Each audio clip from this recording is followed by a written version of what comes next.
Like, how can they not see their own faults? How do they not admit anything wrong? Like, what pushes them down that narcissistic path? Is it childhood trauma, or tell me a little bit about it? Yeah, I think it is childhood trauma, like being neglected. Well, it can come from like a ton of different things, but like usually it's like not feeling good enough. It's like I heard that like narcissists, like they actually feel really insecure, and Mm. that's why they like project everything out. Yeah, I think so too. I agree with her 100%. I think they're probably the most insecure people on the planet, and they act like they're the most outgoing, hottest thing on the face of this earth. And then they try to put you in competition with other people that don't even hold a candle to you, quite frankly. And I'm not just putting myself on a pedestal, but I guess I am.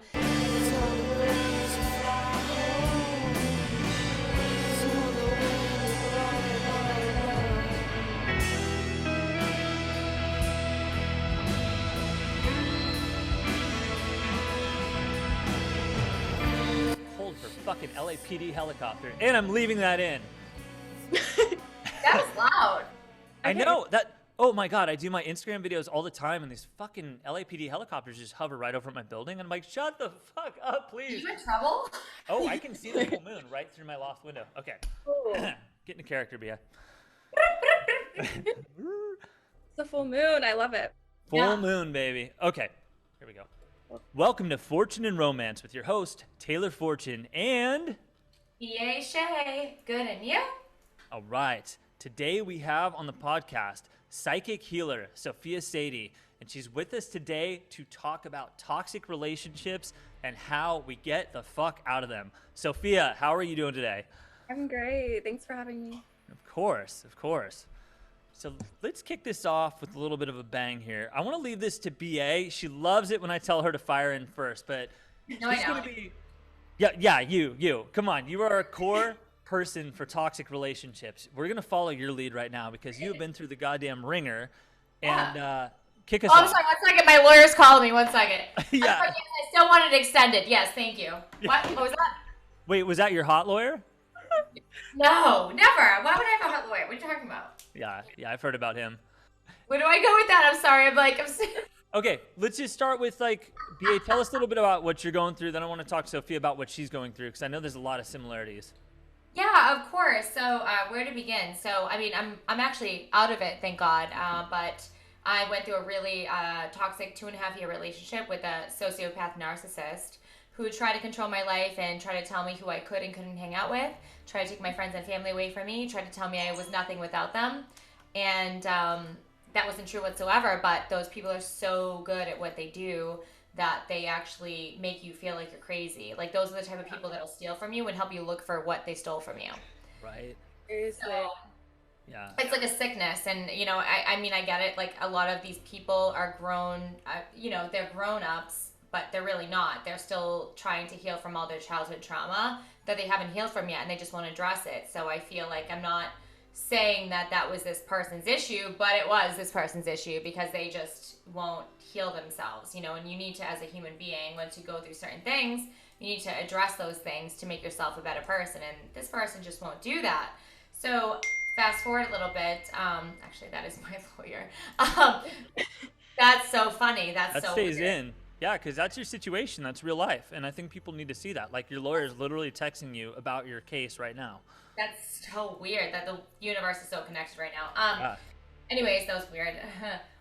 So I got another year of the restraining order. Thank God. I just never want to be around a person like that ever again in my life. I saw the red flags, ignore the red flags, and now ever since I've gotten that person out of my life, my life has completely changed. I have my own business. I moved into my own apartment. I have like a whole new life, and I've just dropped so many toxic people that were even involved when I was with that person, and I couldn't even be happier. I'm so much happier. I was miserable before, and I'm so happy now. That I just condensed it, but we're going to unpack it more later, but that's a really good introduction. Yeah. Sophia, you want to tell us just kind of greatest hits, and then we'll like really get more into it as the episode goes on, but what's the situation you've been dealing with lately? It sounded like pretty much the same as that. Like he was very controlling. He didn't like any of my friends. Like every time I tried to leave, even go to the beach with my friends, like it was like a fight, like everything. Yeah. And he like isolated me from all my relationships in LA and like even from my like family too. And then like they're just really good at what they do. They know how to get in your head and gaslight you, and it's like always your fault. Like I feel like narcissists can never take the blame for anything, so that's why they never like improve themselves or like work on themselves or grow, because like everything's someone else's fault that's bad, and anything good is like has to do with them. Like they're always perfect. Right? That's how they see themselves. They really do, Taylor. They see themselves as this perfect specimen, and they can do no wrong, but they make you seem like you could be an angel and do nothing wrong. You could be the most perfect person, and they'll be doing all this shady shit in the background, and they'll blame all their shady shit on you and project it. It's so fucked up, and it fucks with your head, and it makes you feel like, oh, am I a bad person, or like all this stuff. Yeah, exactly. And we're not. I mean, I've done some bad shit in my life, but to people that deserved it. And like this past relationship that I was in, I was actually all there. No, real talk. I was really like all there, took care of the kids, took care of everything, made sure everyone was good. You know, I put myself last, and now I'm putting myself first. I'm like, you know, forget all this other nonsense. You know, unless somebody is fully deserving of me, I'm putting myself first until that right person comes along. Yeah, totally. Yeah. So you guys are both probably better at psychoanalysis than I am. So what makes these guys, like, how can they not see their own faults? How do they not admit anything wrong? Like, what pushes them down that narcissistic path? Is it childhood trauma, or tell me a little bit about it? Yeah, I think it is childhood trauma, like being neglected. Well, it can come from like a ton of different things, but like usually it's like not feeling good enough. It's like I heard that like narcissists, like they actually feel really insecure, and that's why they like project everything out. Yeah, I think so too. I agree with her 100%. I think they're probably the most insecure people on the planet, and they act like they're the most outgoing, hottest thing on the face of this earth. And then they try to put you in competition with other people that don't even hold a candle to you, quite frankly. And I'm not just putting myself on a pedestal, but I guess I am. And I mean, it's embarrassing, the people that they actually end up with, or they never really end up with somebody. They end up just going through a rotation of girls usually. And then you notice that the girls that they're in rotation with, I mean, on my end at least, they're like trash bags. Like I'm like up here and they're just like trash. Yeah. Is that because once they've like exhausted all their good resources like YouTube, basically all they have left are trash bags, or what's going on there? I don't know. I think they're just manipulative, and maybe like if you have a good heart, it's easier for you to get manipulated by a narcissist, because you're like, oh, they could never really have like bad intentions, because you don't think that way. Yeah, so we see the good in all people, and we also like, I'm also an empath, so I feel like I can heal people, so I attract a lot of broken people that need a lot of healing. So I feel like until they're done being healed from me, then I can't let them go. So I end up in relationships far too long, because they never end up being healed at the end of the day is what it is. Like I'm like, I want to fix you. I can't fix them. They need to fix themselves. Yeah. It's like draining. Mm-hmm. Oh, I was exhausted. I was a walking zombie, Taylor. I talk about how many times do I say I was like a zombie in my last relationship? I had nothing left in me. Yeah. That sucks. It's like investing in a black hole. It's just, there's no end.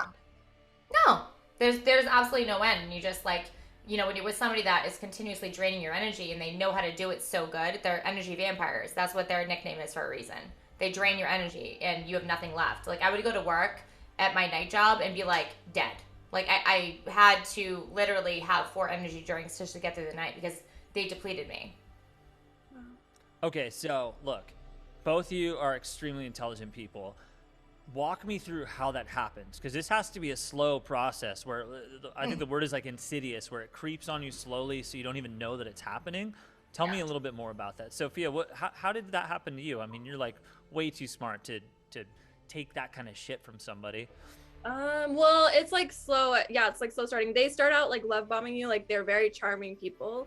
And so they're like so nice, so charming, like the best energy ever, but it's like fake, but it seems real. Like they're just like really good energy. They like just seem like the perfect boyfriend. They just act that way. But then like their true self comes out after a while. And then like, it's kind of like, well, for me at least, it was like a cycle. Like he would be like the best boyfriend ever. And then like the gaslighting and like the manipulation and like all that would start. And then I would like break up with him. And then he would like come to my house with flowers and like apologize and be like, I learned from it and like all this stuff. But then like the cycle would like keep repeating. And it repeated like so many times. So. Oh my God. It's crazy, right? It's enough to drive someone insane. Like it Literally. really is. I thought I was insane. I was like one more breakup away from the insane asylum. Yeah. Okay, well, let me ask you then. So when they claim to learn, is this like, are they like being straight up sociopathic where they're just pretending that they learned, but in reality they haven't learned a damn thing? They're just saying exactly what you want to hear to get back into your house? I don't know. That's what I was trying to figure out. I don't know if they really believe it and then they just can't control it. I don't know what it is. I can't tell. Yeah, I don't know either. I can't even answer that question. I really have no idea. I don't know what goes on inside of that type of person because I could never do that to somebody, so I can't put myself in their shoes. Like I can put myself in a lot of people's shoes because I've been through a lot of shit in my life, but putting myself in that type of person's shoes, I can't do it. I can't even rationalize how you treat somebody like that and think it's okay. I can't do it. Yeah. Well, you can't do it because you're a very, very real person. And, I don't know if you even know that. I mean, I think you do, but you can hear it from me also. Like you express yourself very clearly. Where your heart is, where your mind is, it's all very aligned with each other. You're very in touch with yourself. And I think these type of people, from what I'm hearing here, it's all very separated. It's all very compartmentalized. They have no sense of identity, which is where the insecurities are coming from. And they define themselves by who they're with and how that makes them look, because it's this very ego-driven mentality. It's about control, essentially. Is that right? Yeah, I think so. Yeah. I agree. I think so too. I feel like that's why these type of people, I mean, at least on my end, they surrounded themselves around a lot of different individuals. Either, the person I dealt with was a scam artist too. So this person, Right. This person grew up like scamming people their whole life because of in their childhood, they had issues with like their parental figure, and they learned from their father figure, who was also a scam artist.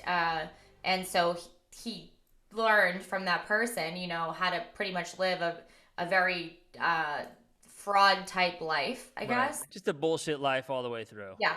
And then, they try to, and that's why I think I was consistently in this type of competition, and I made great money, and, with the money that wasn't stolen from him. And also the money that was stolen from me that he helped me try to find that I would never get back. I mean, but that's fine. Oh my God.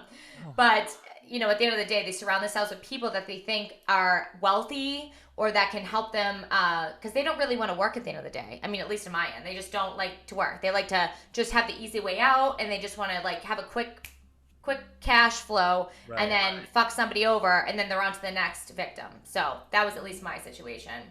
Yeah. I mean, my ex, I think it was the same too. I know what he did was illegal. Like it was like insider information trading.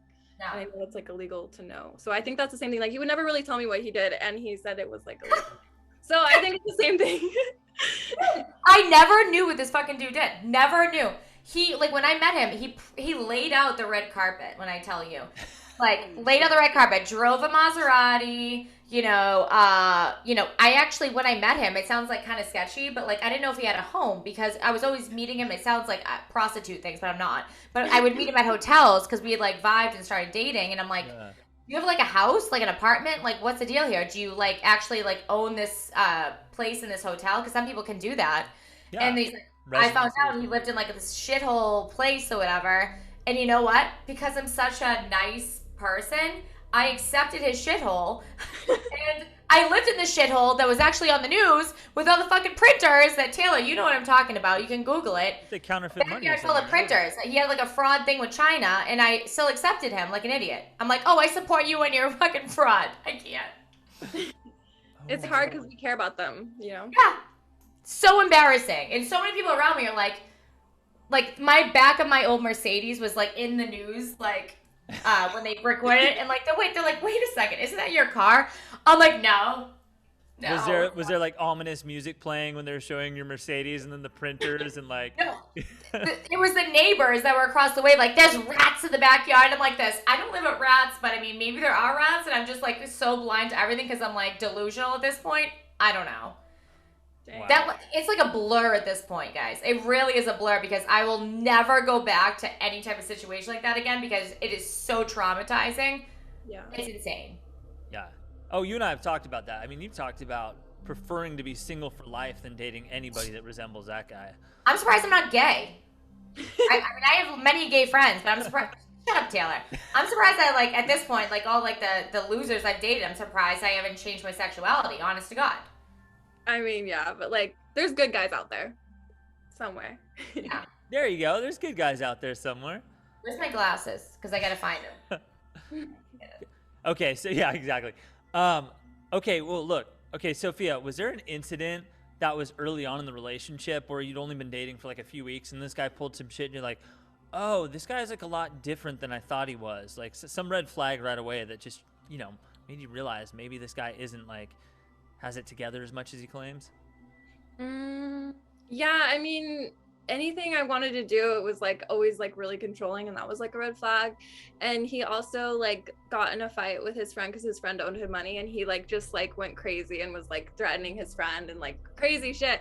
And like I was just like, he got like really dark and was like, he was scaring me. We were on vacation and he was like on the phone with him and like saying crazy stuff to him, like he was gonna like beat him up and all this stuff. And I was like, he just like switched. It wasn't the side of him like I knew. And so then that was the first time I saw like that really dark side of him. And then like once we broke up, it was like that dark side of him came out. It's like the real side of him that I never saw before. It's like he has two personalities. Their mask always falls off, Taylor. That's what happens. Their mask will eventually fall off. Yeah, literally that's what happens. Do you think it's like clinically bipolar or some kind of personality disorder? I think it's narcissism, because he would take narcissist tests because he's like, I'm not a narcissist, because I would like say that. I was like, I feel like you have narcissistic traits, and he like took a narcissist test. Really no way. That's so funny. And then he tried to take like 5 different tests, and all of them he scored really high, and he's like, I think these things don't work. And I'm like, what do you mean? Like, they work. Oh my God, this one would come up with examples of like why it's not him, it's me. And I'm like, what? Like, it's always a projection. It's insane. It's like, you can do no wrong. It's like, no, you have all the traits. And also, what? I can't. Yeah, Keep going. I want to hear it. No, I can't. I just like, I learned so much after like the relationship like completely ended. I mean, with them, it never will really end because they're always going to stalk us. And they're just going to see our glow up. I mean, it is what it is. But that's the best part. It's like, keep watching me, bitch. But so but no, it's like after, you know, the break ended, I had so many people that like he owed money to that messaged me, these women that he stole money from, and he pretended to be in a relationship with them, and then they ended up like funding him money because he pretended he liked them. He used to rent exotic cars in Miami with this person that I met, Jan. He called me, he's like, dude, this guy, I'm like, listen, I have a restraining order, I don't talk to him anymore. But he like rented like this exotic car, and then he ended up going to jail. It was insane. I'm like, listen, I'm just gonna shut my phone off. I can't even deal with these phone calls anymore. Like, he's no longer in my life, and I'll never go back. Like, please just leave me alone. I don't even want to be reminded of that ugly face. So Yeah. I feel that. Wait, how long ago did you guys end? about a year and a half ago, I think, is when I got my restraining order. Maybe a little bit longer. Wow. Yeah. That's Never crazy. look back. And Sophia, Never. how long ago for you? You said a couple weeks, right? Yeah, I mean, like officially like a couple weeks. Oh my God, you're fresh out. Yeah. That was a hard time for me. It really was. Because I was consistently looking at his social media and just trying to see like what was going on. And it didn't really affect me because I was so fucking miserable with him, and I never want to be back in the situation. But it was just crazy to me to see how many like hoes he hooked up with like after, and like he just put it out there, and just it was just embarrassing to say the least. But also it was like weird. It's like you go from me to like that trash. It's literally like trailer park. Yeah, it's so hard. Yeah. Now I don't even give a shit. Like, I really don't at all. Not even a little bit. We're talking about it because we're talking about trauma right now, but, like, that's the only reason I'd be talking about this. Literally could give a fuck less what this guy does with his life. Hopefully his TikTok career, dancing and naked, like, or whatever the hell he does in his home, or if it's even his home, or it's probably under someone else's name like he did with me, then I hope he has a great career with that. Damn. Well said, well said. But here's the thing, BA. So this is, like, the whole point of this is because I met you. Actually, I met both of you around the same time. You have been on the rise for the past year. Like, since I've known you, you've been absolutely crushing it, you know? And I've seen you come into your power, and you still had kind of traces, echoes, remnants of this fucking old relationship when I first met you. And it was very hard for you, you know? Mm-hmm. But, like, you started your business, you started, like, getting your power back and all that. I mean, tell me a little bit about that, because I do want to focus also on the positive side. I just wanted to start people off with, like, how shitty these things can get first, you know? Yeah, of course. It was probably one of the hardest things that I had to go through, because it took everything in my power, because I live with this person too. So I literally grabbed all my stuff pretty much like in the middle of the night, and I packed out as much as I possibly could, called my best friend the next morning when he was finally out of the house, because he would literally never leave the house, and he always had his eye on me pretty much, which is crazy. On purpose, right? On purpose, of course, because he knew, I think, things were getting bad, and he knew, like, he didn't know I was officially going to leave, but he knew that something was bad. You didn't know you're gonna light out in the middle of the night. Yeah, like I was just like, I talked to one of my friends that I worked with, and she's like, listen, you got to rip the Band-Aid off, like enough is enough. And she was going through a similar thing, so I ripped the Band-Aid off, packed as much stuff as I could. Literally was inside of my old apartment, and I had a suitcase and like 10 other, like I've never packed, it took me 10 minutes to pack all my shit. And I called my friend and I'm like, I need you here in like 15 minutes, and you need to take me to a storage unit. Like I had it all planned out. So I put all my stuff in a storage unit, moved to my parents' house for 2 weeks, went to this place where I'm at now, signed a lease, and I haven't looked back since. But, it wasn't easy after that, because that's when I had to get a lawyer. That's when, he tried to contact my friends and family, saying that I was doing this, that, the other thing, which wasn't true, tried to turn so many people against me. No, and tell me though, stop. What did he try to say you were doing? Well, I mean, prime example, I mean, God rest her soul, but I mean, it's in front of me for a reason, I guess. So my grandmother passed away last year. Yeah. And I have her like right here at my desk. Sorry. But so at her wake, I actually hired a bodyguard who does that at a wake, so he wouldn't come in, or he'd get his ass beat.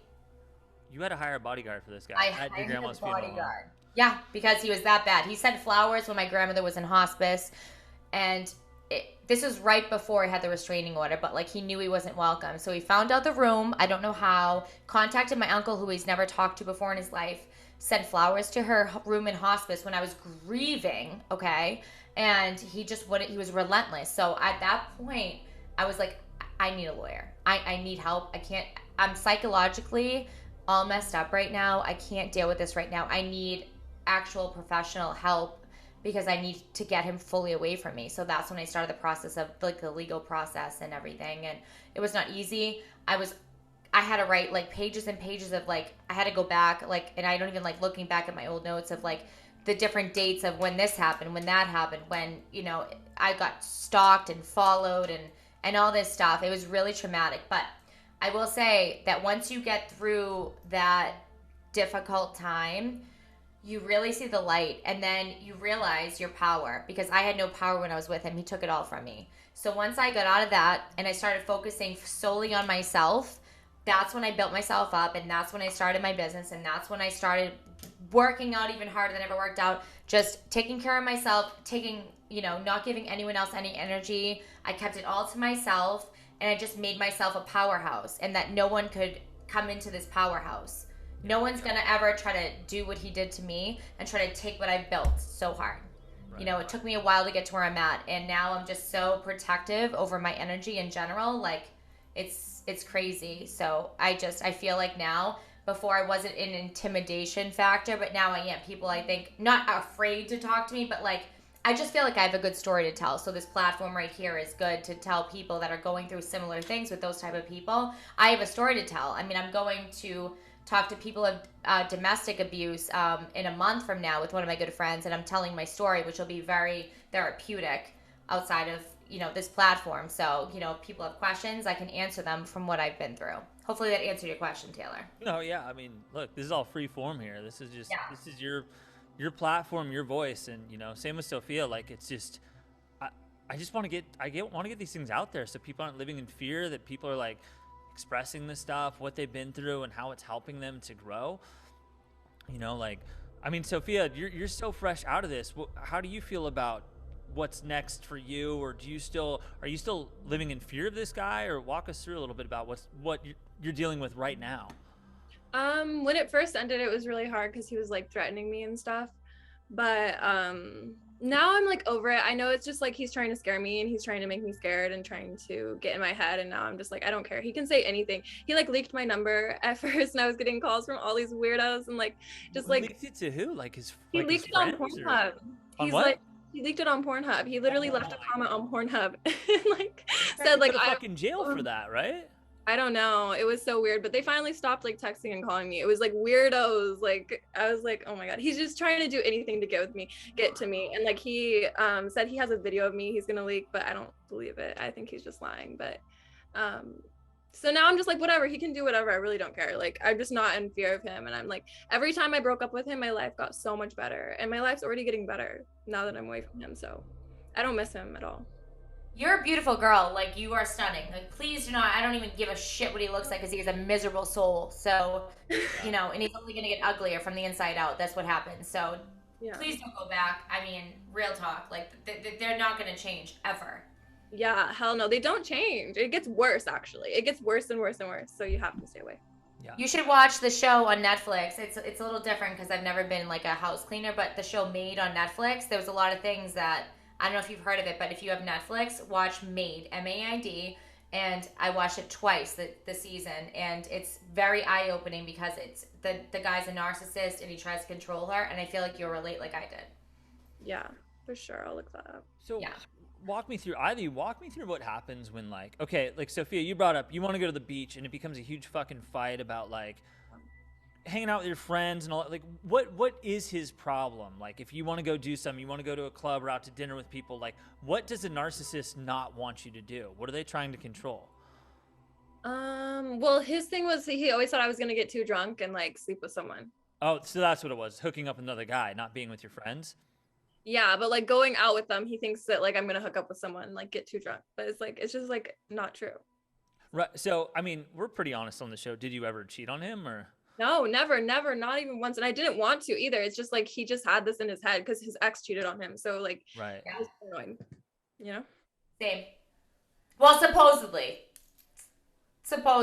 I don't even know, like, because I don't know if anything was true at all. So, I mean, what I was told is probably bullshit, because he probably tells people the same thing he told me about the ex, about me, from what I've heard, at least.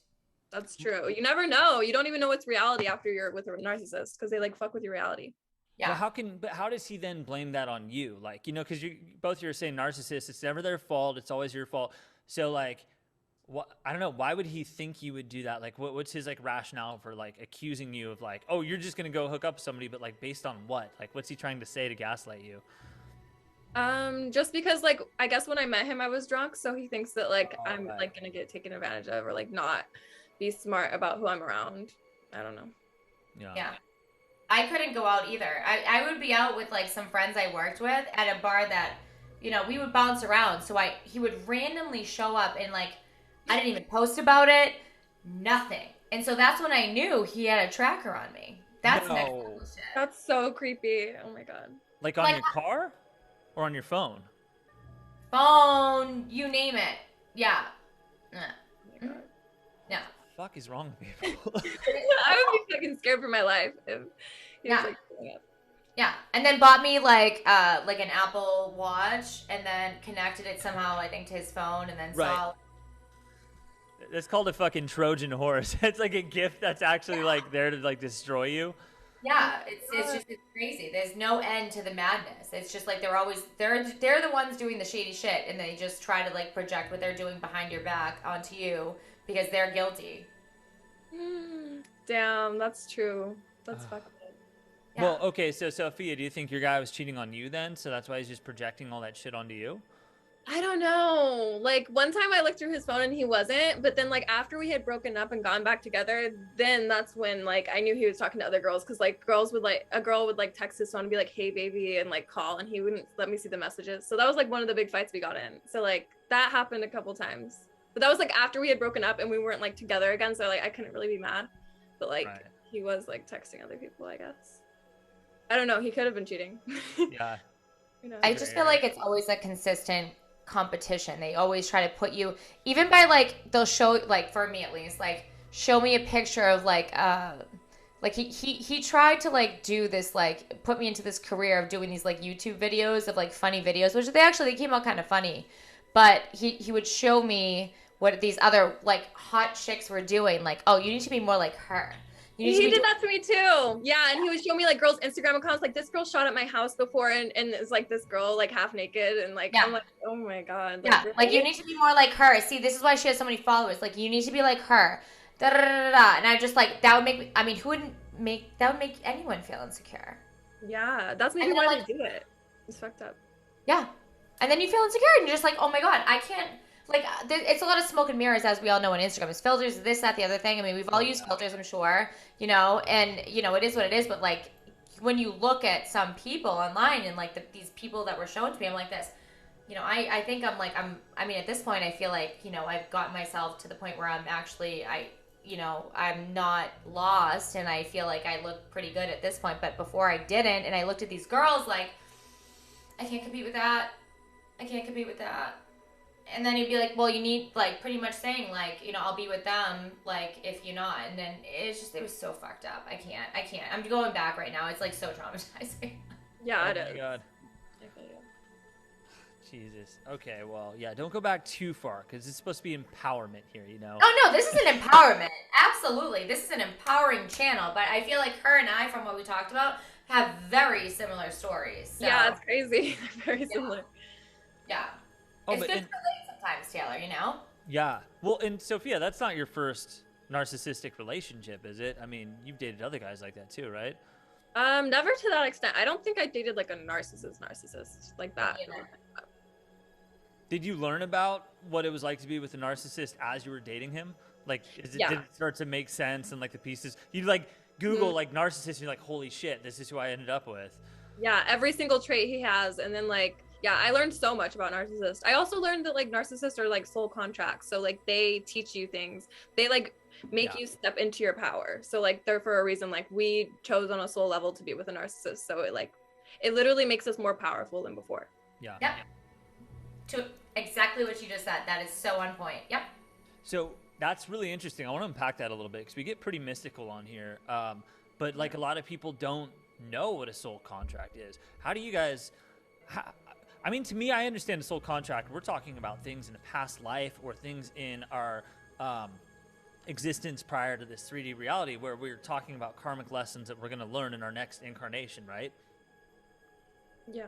Is that what you guys... Do you believe in that? Like before this life began, you made a contract with the divine or something like that where you actually like got into a contract with this person? Or where do you think these soul contracts begin is what I'm trying to say. Oh yeah, I feel like before you incarnate in this life, you make like soul contracts with certain people. So they're like, they awaken you to certain things, or they like help you learn certain things, or like step into your power or whatever before you incarnate.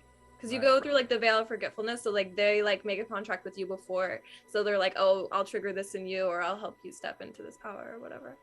That's kind of how I see it. I don't know. Yeah, no, I 100% agree with you. The question is, and I know like none of us have the answer for that, but like, why do we make these horrible contracts? Why did I marry somebody and get divorced later and just have the whole thing be awful? Why did you guys date narcissists? I mean, look, we're all growing and we're all learning, but like, I guess I want to ask your opinion, Sophia. Why do we do that to ourselves?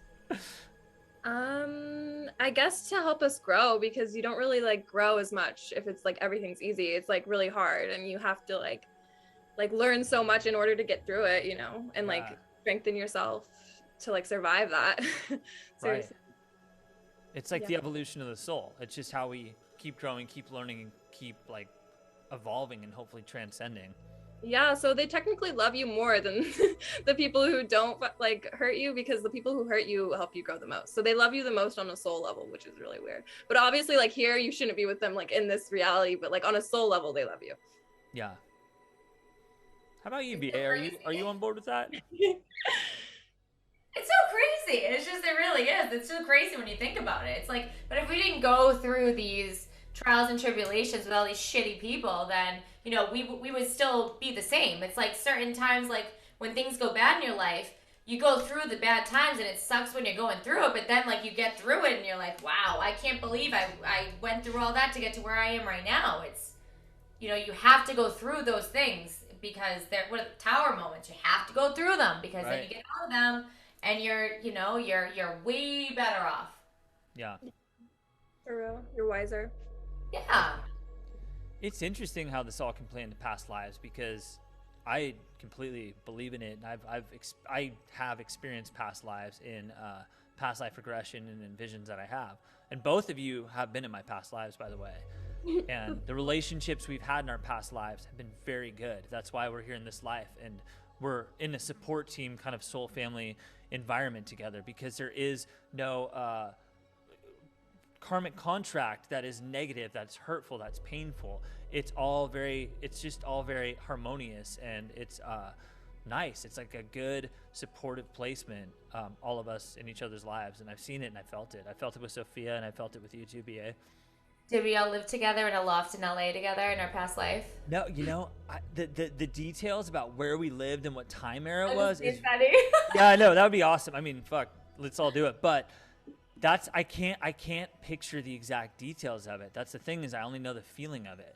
I sense the energy, and that's kind of like why I'm, clairsentient in this life. Like, I feel energy, but I don't see it all visually. It's not like, oh yeah, BA, and you live down the street and you used to dress like this, like flared pants and fucking dance around. Like, I have no idea what it looked like. But when I met you and when I met Sophia, like, I'm like, oh, instantly I'm like, I know. Whether it's, past marriages, or I know Sophia has her Neptune on my South Node. She was my spiritual teacher in a past life. She was a guru, but we've had many lives together outside of that also. But I think in my last life, she was like a high priestess, a spiritual teacher to me. And in this life, I'm supposed to return that favor to her. That's cool. I feel like you are like a spiritual guide or teacher to me, for sure. Yeah. Yeah. Oh, we're like a little family. We are. Oh my God. It's like a little soul family. I know, right? I don't talk to my family. This is all I need.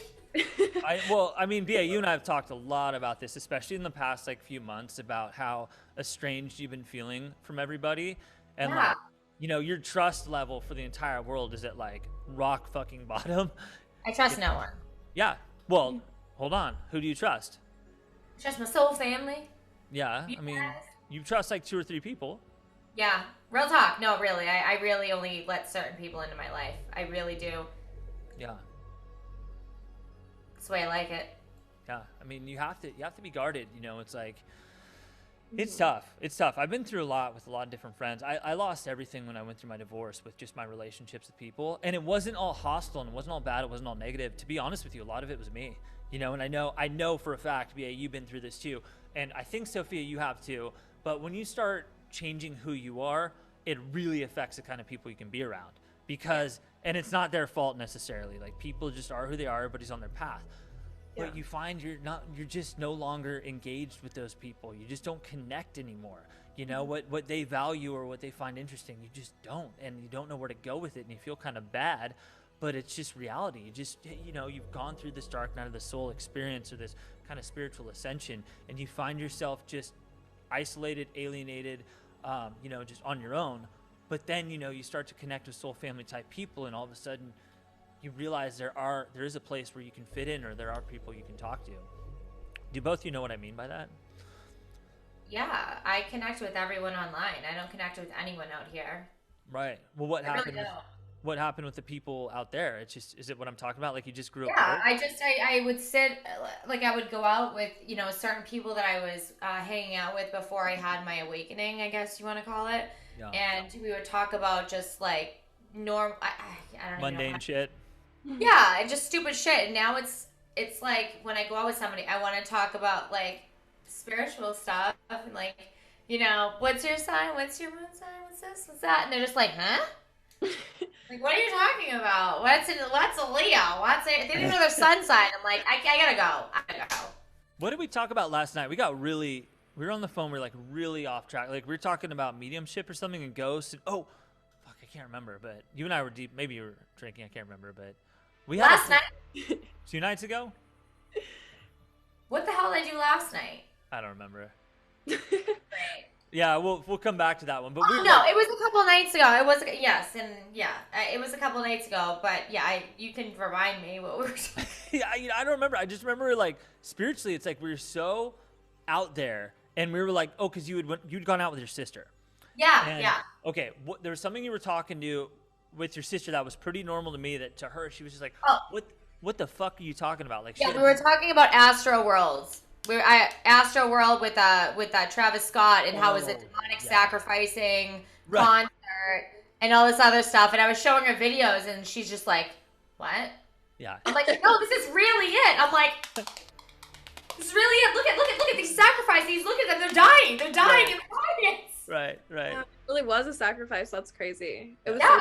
so It was the Kardashians' mom's birthday. It's a sacrificial night, you know? Oh my God. I gotta check the transits for No, that. no. BA, everybody. Yeah, she dives deep into it. Yeah, it's crazy, but it's true. I mean, when you know, you know. I mean, my whole TikTok. I didn't go on TikTok. My whole TikTok one day was all people from the concert uploading all this stuff, and I'm just like this. Whoa, Yeah. whoa, this is crazy. Yeah, Yeah, it is I true. need that concert.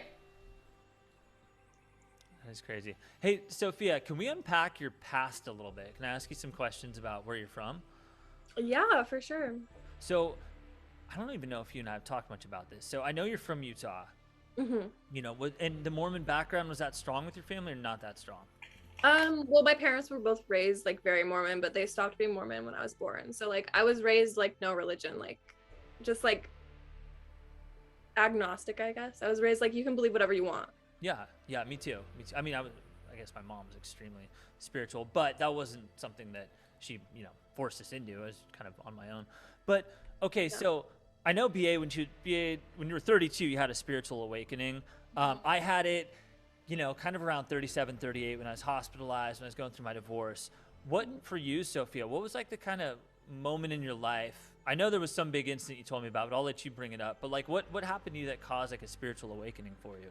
I was always like really into the spiritual stuff and like I was always into like the spirit realm even since I was like really young. So, but like my first like spiritual awakening was probably like around 18, like when I was in a car crash, and then like I just like started getting really into astrology, but I was always into it, like even before then, like 16, everything. I don't know, I've always been that way. But like I went through like a big one when I was 19 too, when I moved to Santa Cruz. I guess I've just had like a lot of little ones. And I feel like I just went through another one. I feel like I'm going through like different levels. Right now, you're going through another one. Yeah, like another level of spiritual awakening, like to more spirituality. Yeah. Tell us about the car crash a little bit. Well, I was doing Xanax a lot with my friends, and then the guy was on Xanax, and he just like started swerving, and then he like overcorrected in the car. Like I think it rolled or it like spun out or something, and so that was like I feel like that was like meant to happen because it like changed my whole life and like what I was doing. I was like, why am I doing Xanax? Why am I doing all this crazy stuff and like partying all the time? So yeah, I just got more into my spirituality that way. Yeah. Oh my God, I remember taking a Xanax one time, and I slept for 3 days. That sounds amazing. That's what some people say. Just sleep when they're on Xanax, but like I actually have anxiety, so it just makes me like super chill. Yeah, a lot of people take that. I mean, I used to take. I had to come off of it. I mean, we're being honest right now. So I used to take Klonopin. Someone I knew 10 years ago was prescribed it. Yeah, clonazepam, whatever it's called. Xanax, pretty much. Yeah, so I would take that, but I was taking it like Tic Tacs at one point, just because my anxiety was so bad. Yeah. And then somehow, some way, I took a Xanax, and I just remember I literally slept for 3 days, and it was like it felt like it was 2 hours, and I woke up, I was like all disheveled, and I was like this. My Rocky was with me. I was in my bed, and it was like, dude, Rocky's how are a you dog. still alive? Yeah. My dog. Yeah, Oh. it was so crazy. Oh my God. Yeah, Never again. I mean, best night's sleep of my life. 3 days of my life, I should say, but like never again. It's weird sleep though. It's not like refreshing sleep. It's kind of like, not like you nightmares, but it's very like it's like kind of stressful, strange, like just otherworldly type sleep. Yeah. I don't know. For me, I'm like all drug-induced sleep is never like, oh, that was so peaceful. That was more like, what the fuck happened? Like, I was in bed for way too many hours. I feel very strange. Like I had incredibly strange visions and dreams and all of that. I have that now, but I take melatonin. I don't know. Melatonin is nothing. I mean, that's just. I don't know. My dreams are really vivid, Taylor. I don't know. Oh, I have vivid dreams too. Like Yeah. my exes, all my dreams, all my exes, which I have a lineup, and it's scary. Freaks me out. That would suck. Yeah, like get out of my life, please. So, Sophia, you're very psychic. Yeah, sometimes, yeah. You grew up that way. Like, you have a gift. No, she is. She's downplaying it. She has a very strong gift that I'm, like, envious of. I just don't have it that strong. Like, I have it, like, I can do it through tarot cards. I can channel. Yeah. But to have it without any kind of, visual divination tool or anything like that. It's yeah. Tell us what it's like growing up, just getting psychic visions and like being able to read people and stuff like that. I don't know. I felt like it was always that way. I remember being really young and feeling like my angel guides were watching over me. Like I felt like I was being watched, and like I don't know. It's like I've always felt that way, just like a connection to like the Pleiadians, and like I had beings visit me in a group of threes, and then I found out later that Pleiadians like travel in threes. So I feel like they gave me the psychic powers or something. I don't know, but yeah, it was cool. I guess it was just like different. Like I would like be able to read my mom's mind and stuff, like what she was thinking, and like say it, and she would like be like, it's just weird. It's just weird stuff like that. Like sometimes stuff like that would happen, but I don't know. I don't really like, I'm not in tune with it as much as more like I don't really use it. I don't like, oh, I know this is gonna happen or not, because like sometimes you don't really know. So I just like let life just show me. I don't really want to like predict what's gonna happen. Am I gonna have a good vacation this weekend? No, I'm just kidding. A what? I said, am I gonna have a good vacation this weekend? Oh, good vacation. Yeah. I mean, there's free will, so like everything can change. Like you can sense what could happen, but like things can change. Yeah. So I've learned to cross-check my psychic energy, because I always say any psychic are only ever 70% right. I don't give a shit if it's Sylvia Brown or fucking, Rasputin. It's 70% right. It's never 100% right. So how I cross-check my psychic intuition is I use, one, my own internal, visions, my clairsentience. Two, I use tarot cards. And then three, I use my pendulum. And between those three, if I get consistency there, and like I said, I'll never call it a 100% hit, but that to me is about a 95% hit. But if I only use one of them, if I only use tarot cards, if I only use the pendulum or my intuition, it's always just going to be a 70% hit. Because free will, like Sophia said, the future is fluid. It's always in motion. We are changing things with every action we make. But there is also fixed energy, and this is the dichotomy of our existence, in that it is both free will, but there is also determinism. So we are on a track in this life, but that track is very wide, and we can go this way and we can go that way.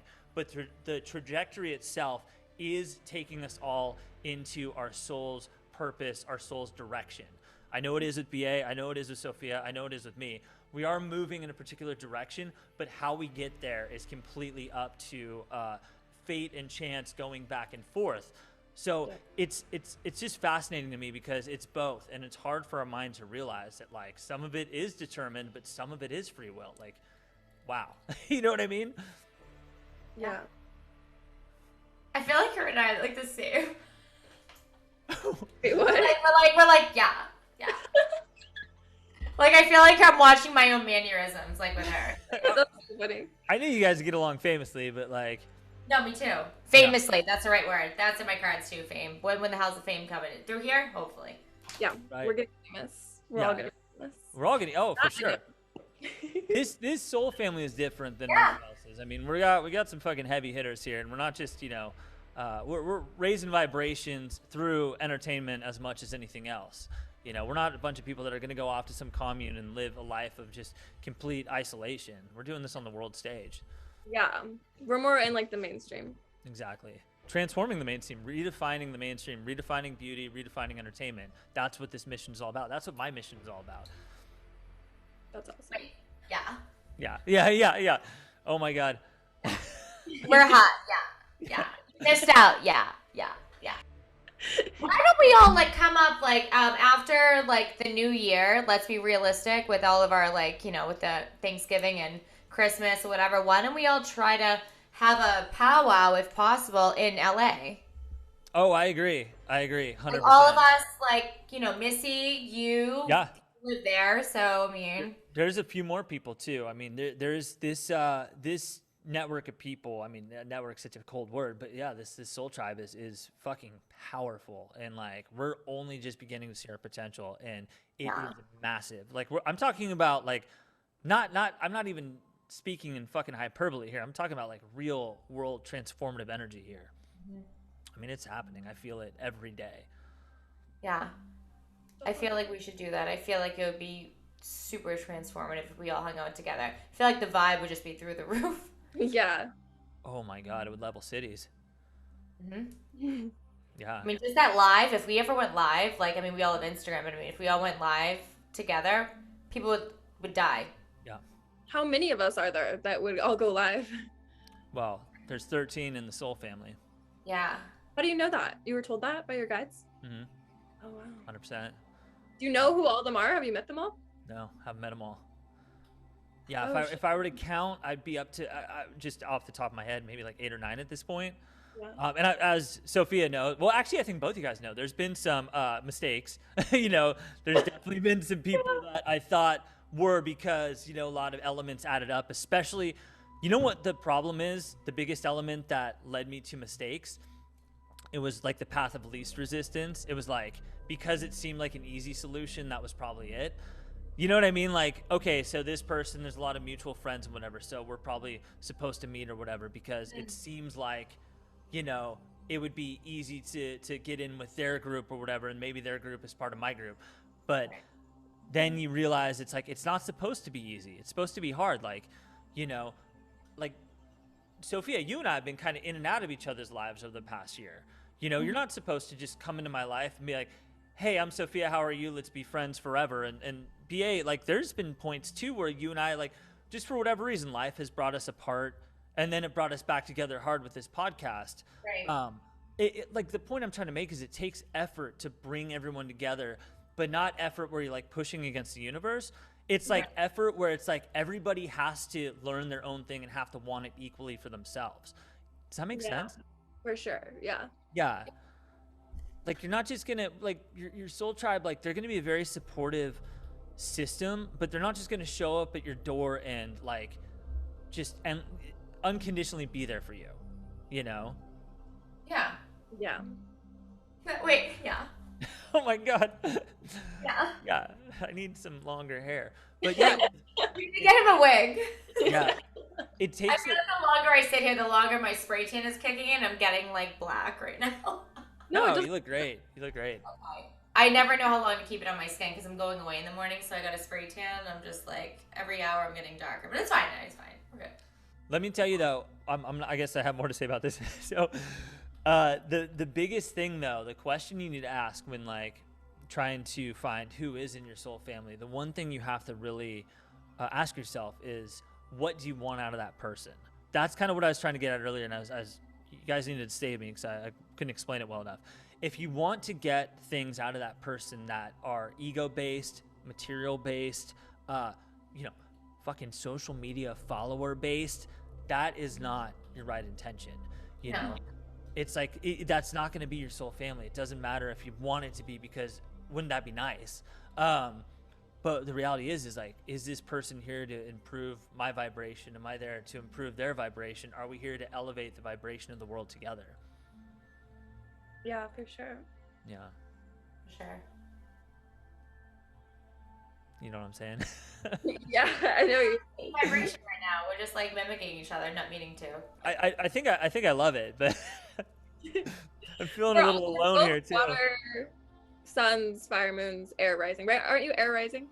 Yeah, I'm an aqua rising. Yeah. Oh, cool. Oh my God, I didn't even put that one together too. Air rising. Yeah. Yeah, that's like one of my like, you know, Sarah and I on Cosmic Love, we do like, you know, the synastry charts for twin flame, soulmate, all that shit. But that's one of the things I know is like one of my compatibility things for people that I'm supposed to meet is the, you know, fire, sun, or vice versa, the water, moon, vice versa, and the air rising. Like, Oh, really? yeah, That's what you're supposed to be? yeah, Oh. absolutely. Like in women, not in guys. It's just that is my yin yang with the women that are like I'm the closest to in my life. That's cool. Yeah, it's really interesting. Astrology is so fucking interesting. Yeah. To get along with for me. Like What's I that? can talk to people for like 3 hours, Taylor, and it just like it goes by so quick. It's just like the conversation never gets weird. What, you and I? Yeah. Oh, I know. I mean, yeah. Like, you know, you have conversations with some people and you're like, you have to like, it's almost like you have to like keep talking to keep the conversation going, which is so annoying. Like I don't have that, you know, with you. Well, you just end up cooking and falling asleep. That's how it always ends. You're so great. Thank you. Wait, what's your north node? What is my north node? I don't even know my north node. I'm gonna look it Me up or right now. you? No, yeah, you. I was asking you, yeah. What is Taylor? You did my chart, didn't you? Yeah, here, I'll pull it up right now. Live Yeah. on the air. Who gives a Here's my shit? chart. I have it printed out somewhere. I should know I love that. knowing people's North Node because that's like where you're going, you know? Exactly. I've looked it up Interesting. before, but it's we look I at- love that you have it, Taylor, because it's I'm on my pulling it up. MacBook, but I'm afraid to X out of this right now. it's on Missy's. So give me just a second. Oh, that's right. as- Like my whole chart. As soon as Sophia gets access to, Sophia, do you have access to astro.com yet? Oh, you told me about it. Do I Yeah. have to make an account or like what? We'll figure it out, but it's going to be, once you start doing it regularly, it's going to be game over for you. You're just going to be non-stop. You're going to become like Missy, I can tell, where it's like, you're just going to be obsessed. I know I love astrology. I'm already obsessed with it. Yeah. Think about it all day. Oh my God. You are just going to be obsessed. It's like, it can get so addicting for all the right reasons, because every time you do it, you just learn and learn and learn and grow and grow. And I think you're going to be like a very, very proficient, good, amazing astrologer. Yay. Yeah, Yeah. I know. I feel the vibes with Sophia. What's that? I feel the vibes with her. She's got a good. Oh my. So can I tell BA you're only 22? Yeah, I'll be 23 in like a few months. Yeah. Oh my But I'm an old soul. I feel like I'm like yeah. 1,000. Old, ancient old. Like I said, you were my high priestess, spiritual guru in my past life. Yeah, I love the High Priestess. That's my favorite card. Me Yeah. too. Oh, is it really? My favorite card of all time. Yep, High Priestess. Yep. No way. No way. Yep. Card. Okay, Favorite. oh, this makes sense. BA's North Node is an Aries. Oh, cool. Yeah. So total leader. Lot of willpower there, a lot of drive. That's why you become such a beast post your relationship, because you're just like, I'm gonna fucking take no more shit from anyone. I'm gonna do things my way. It's like, roll out the red carpet. Here comes BA, and if you don't like it, then fucking go die. Yeah. That's literally my motto. Yeah. Here I am. Roll out the red carpet. If you don't like it, sorry for you. Yeah. That's good. You should be that way. Oh Yeah. my God. She's the most like. I'm putting in all your information right now, BA. We have it on one of my other charts. But yeah, BA, like you have the most like will of anybody I know.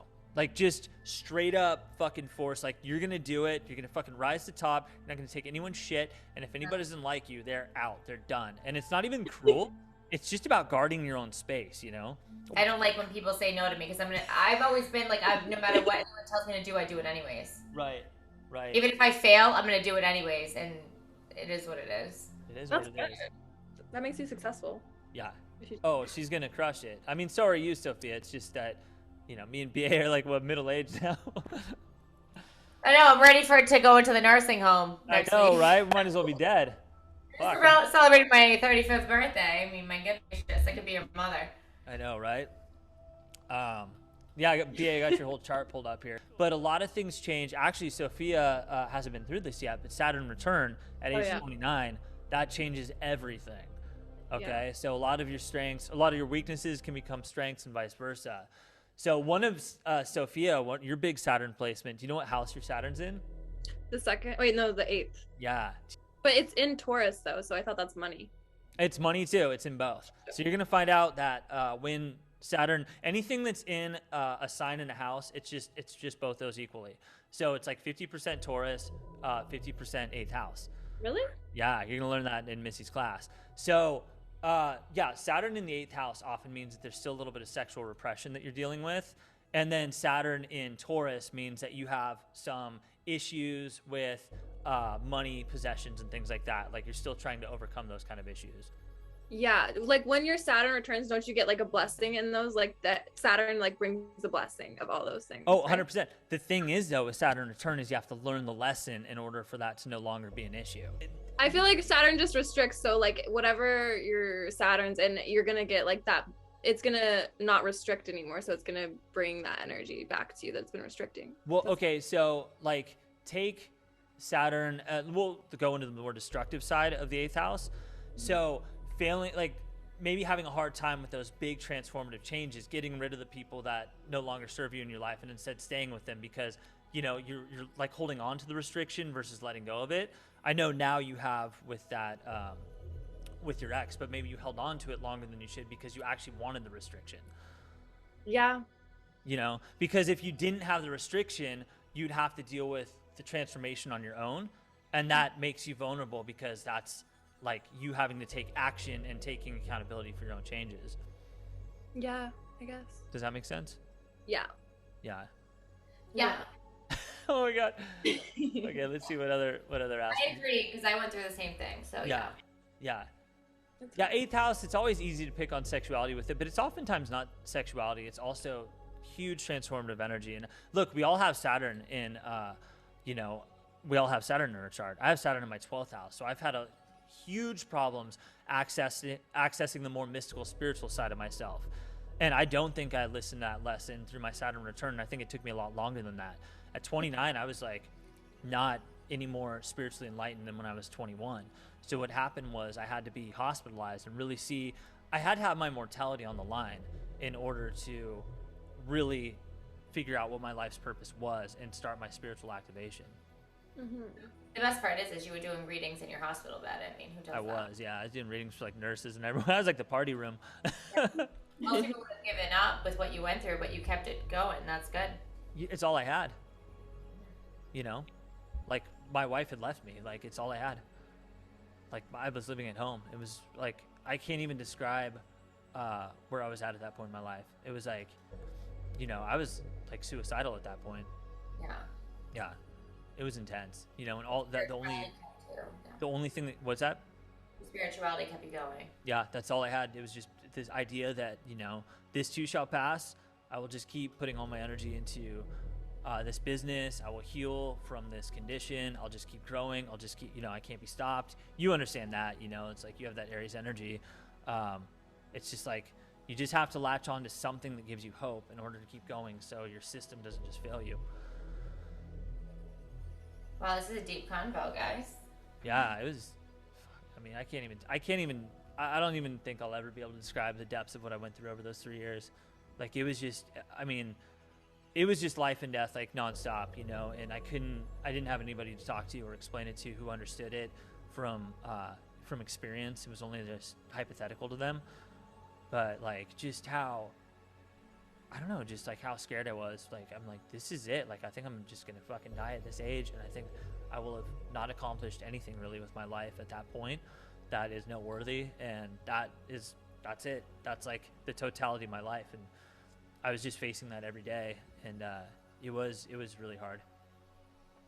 But look at you now, Taylor, on this platform, kicking ass and taking names. I know, right? I had visions of like platforms like this from my hospital bed. I'm like, if I get out of here, like I can do so much more. Like, there's still a chance. What my motto was? I'm like, I could still win this one. Like, I'm not dead yet. Like, yeah. I'm not on dialysis. I haven't had to have, lung surgery or anything like that. So it's just a process of healing, and like that's when I just got into holistic healing and all of that. Started the mind body spirit alignment philosophy, which was I did it for myself, not for anyone else. I just now can market it to other people because it has proven to work for me. Yes, love it. Anyway, keep kicking ass, Taylor. Love it. Yeah. Right. We'll wrap it up there. Sophia, do you want to pitch yourself or anything? Just follow me on Instagram. I post on my story, Sophia Sadie. Yeah. Yeah. Perfect. I think anybody watching this already knows who me and BA are. They're probably tired of fucking hearing from us. So. That's fine. True. Perfect. All right. Yeah. Bye-bye, BA. Have fun in Florida. Sophia, I'll talk to you soon. Okay, bye. All right. Bye, you guys are the best. guys. Bye-bye. Yeah.